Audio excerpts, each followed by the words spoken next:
In today's video, I'm going to show you exactly how I made this wood truck. While this one is intended for St. Patrick's Day, it is not limited to that, and you could still get value out of this video if you didn't want to make one for this particular holiday.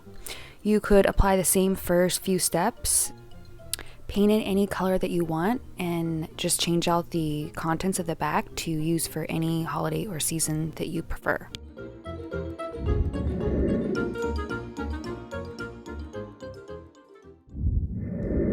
Let us begin with the general building blocks for the frame of the body.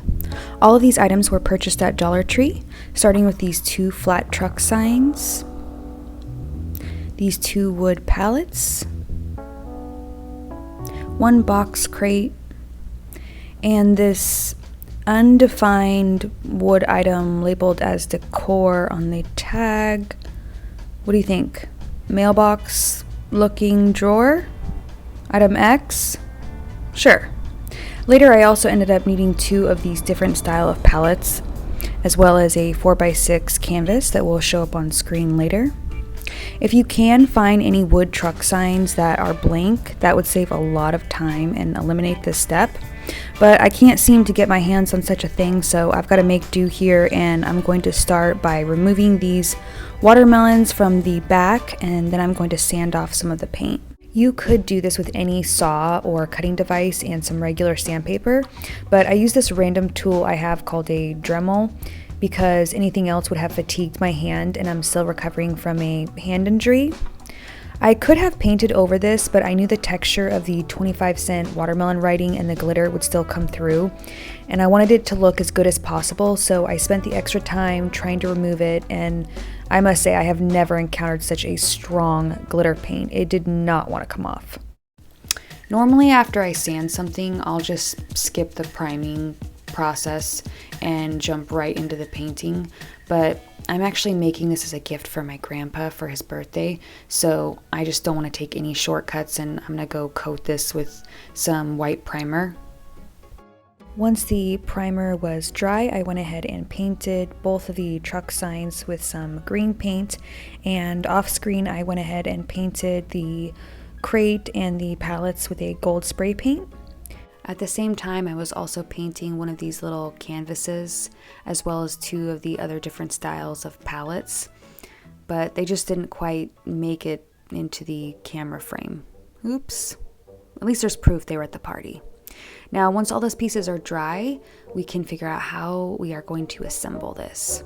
And I hadn't quite figured it out yet, but I just knew I wanted to use these pallets, which is completely optional, by the way. I had gotten the idea because on the original truck, they had a picture of them. So I wanted to have the real deal and not a fraud Todd, and I thought that could be simple enough to mimic. This is what I call the trial run. I was trying to do a rough draft and hold these pieces together with some rubber bands to see if they would all be the right fitting size, and sure enough, they were a pretty good match. So I went in with that palette, glued it down, had some clamps holding it while it dried, and then I went in with our piece that we called X, and I just glued that right in front of the palette, and as you can see, this makes the perfect seat. Next, we're going to attach the crate. I specifically chose to glue my crate upside down so that my pots would sit higher and be on visible display, as opposed to gluing it down the regular way, because if I did that, then it creates a lower seat with all this space and provides a rather shallow surface area where the pots would just sink into hiding. So that's something to keep in mind when you're deciding on which way to glue your crate. Think about the contents of what you plan on putting in the back of the truck, and that will help you determine which way is best for you. Now, if you notice, I'm using a hot glue gun just for the sake of getting the pieces to quick grab to each other, while also keeping the wood pieces intact during the time it takes for the Elmer's wood glue to dry. You don't need to use the Elmer's wood glue. The hot glue gun would suffice. I'm only doing this because I'm going to be packaging this up and sending it in the mail, and I just want the extra insurance that it won't break along the way. So I'm definitely being way more heavy-handed with the glue than normal. I didn't think I needed a piece of wood for the front hood of the truck. I didn't realize this would be such an empty space here, and I obviously needed to put something there, but I wasn't exactly prepared.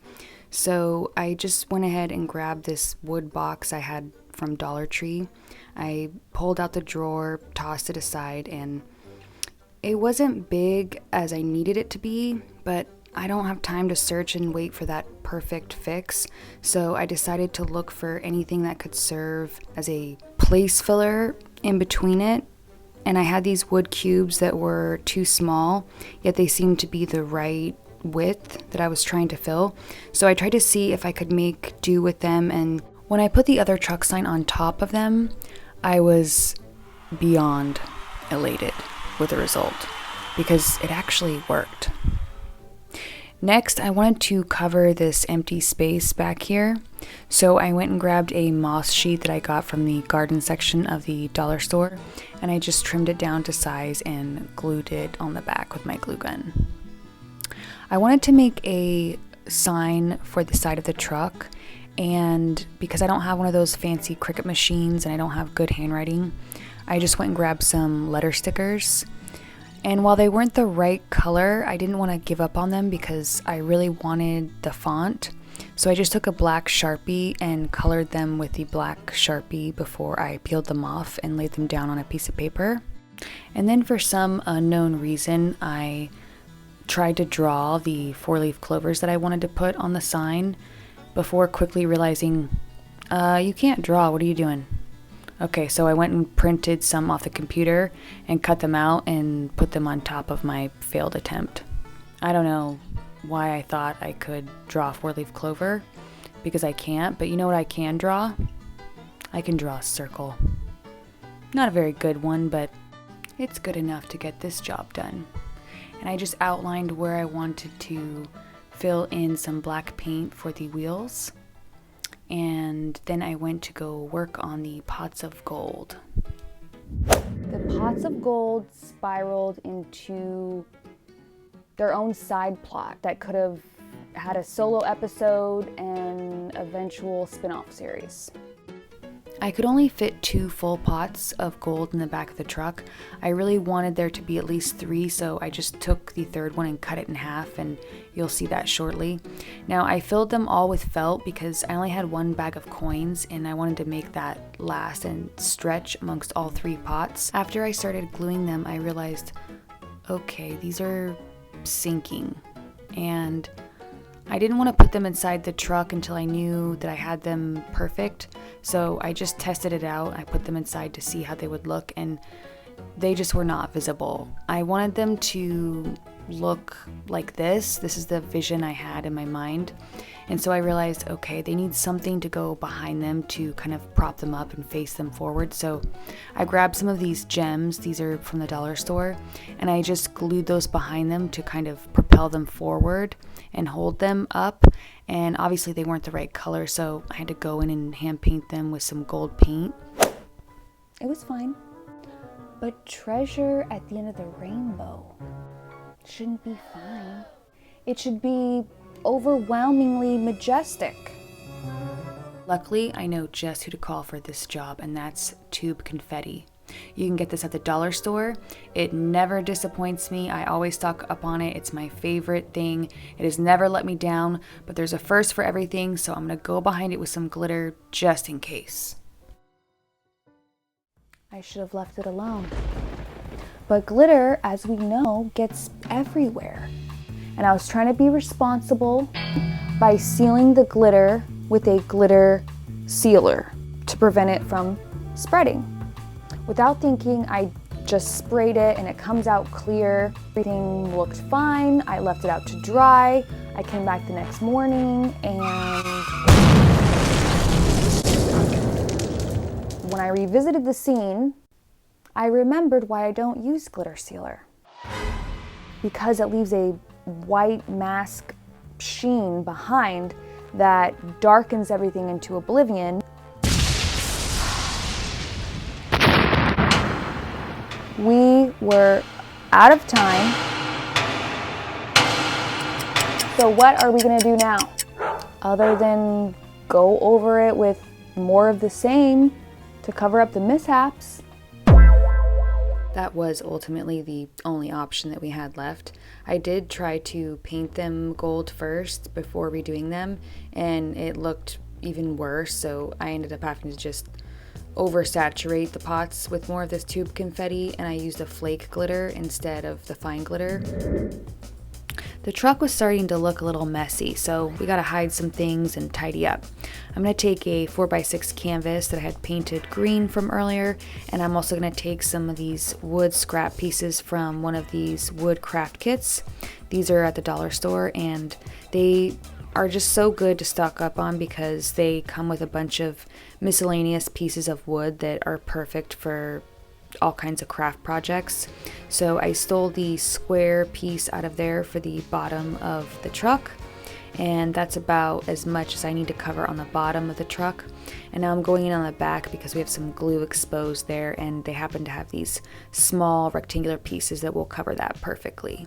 Now it's time to return to the frame, and I'm going to start by filling up the seat with some random items to make it higher for the toy I bought to sit inside of it. I put 2 of these jewelry boxes along with some mini wood cubes, and now I'm going to take some more pieces from one of those wood shop craft kits.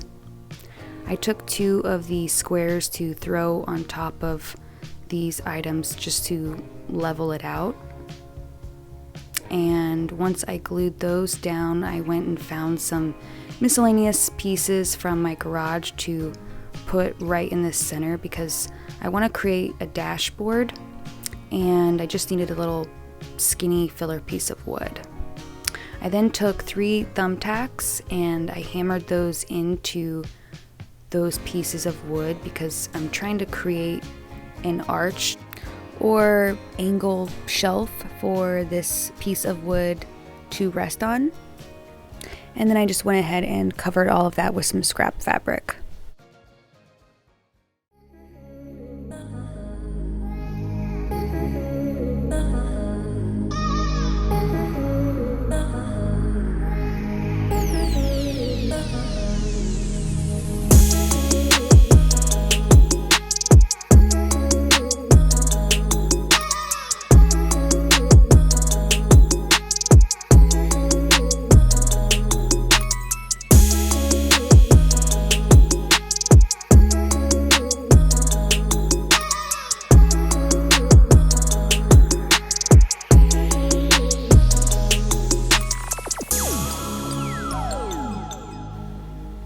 I think it's fair to assume that I don't have a promising future as a carpenter. However, there is one area where I do shine, and that is when it's time to decorate or dress up. It's definitely not as profitable of a skill. In fact, it does the opposite, but we don't get to choose our strengths. The steering wheel was actually a keychain that I removed the key ring from and glued it on top of a piece of felt. And then I took the logo emblem and I removed the key ring on that as well and glued it on the front. I know it's a lot, but remember, this is a gift from my grandpa. And then I returned to the logo because it was looking a little depressed. So I went ahead and took some gold cord ribbon to just try to upgrade the look of that. Then I noticed that the fabric on the seat of the truck was slightly frayed at the top, and yeah, we can't leave that. So I took a different style of gold ribbon and just hid that really nicely underneath there. And what's that saying? Good things come in threes? Or did I just make that up? Regardless, we just added some green ribbon on the back of the truck, and then I cut out 2 shamrocks from some scrap fabric and glued them inside the hubcaps of the wheel.